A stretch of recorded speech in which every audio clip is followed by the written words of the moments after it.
चलिए अब देखते हैं, एक टॉपिक हमारे पास है शास्त्रीय भाषाएं, क्लासिकल लैंग्वेज का। भारत की शास्त्रीय भाषाओं के संदर्भ में निम्नलिखित कथनों पर विचार कीजिए। अब तक कुल 11 भारतीय भाषाओं को शास्त्रीय भाषा का दर्जा प्राप्त हो चुका है, ठीक बात है। तमिल वह पहली भारतीय भाषा थी जिसको 2004 में क्लासिकल लैंग्वेज दर्जा प्राप्त हुआ, ठीक बात है। कन्नड़ और तेलुगु दोनों को एक ही वर्ष 2008 में क्लासिकल लैंग्वेज माना गया। 2024 में कुल 5 भाषाओं को क्लासिकल जो लैंग्वेज है इसका दर्जा प्राप्त होता है। तो चारों स्टेटमेंट ठीक है, option number C correct answer है। 1 2 3 4 चारों स्टेटमेंट आपके जो है यहाँ पर 3 के, ठीक है। चलिए दोस्तों, अब हम बढ़ते हैं किसकी ओर आपके, अब हम देखते हैं भारत की शास्त्रीय भाषाएं। भारत में वर्तमान में आपकी 11 शास्त्रीय भाषाएं क्लासिकल लैंग्वेज हैं, 11। संस्कृति मंत्रालय जो है आपकी इनको दर्जा प्रदान करता है क्लासिकल लैंग्वेज का।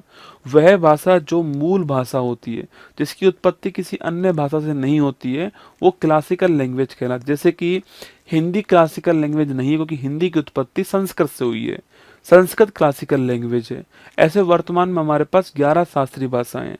शुरुआत करूं तो तमिल आपके 2004 में क्लासिकल लैंग्वेज बनती है, संस्कृत 2005 में क्लासिकल लैंग्वेज बनती है, तेलुगु 2008 में बनती है, कन्नड़ 2008 में बनती है, मलयालम 2013 के अंदर क्लासिकल लैंग्वेज बनती है, तमिल 2004, संस्कृत 2005, तेलुगु कन्नड़ 2008 और मलयालम जो है 2013। इसके बाद बात करूं, उड़िया जो है आपके वो 2014 के अंदर क्लासिकल लैंग्वेज थी, उड़ीसा की। पहले यही लेटेस्ट थी।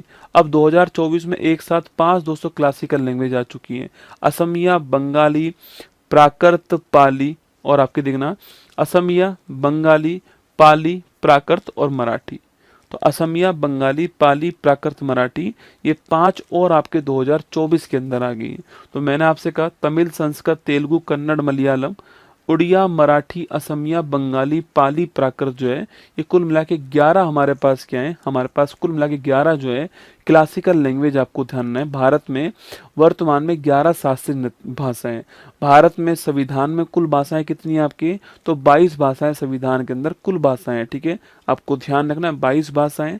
अगर सवाल पूछे कि इन 22 भाषाओं में मूल संविधान में कितनी थी आपके, तो मूल संविधान में 14 भाषाएं थी, ठीक है।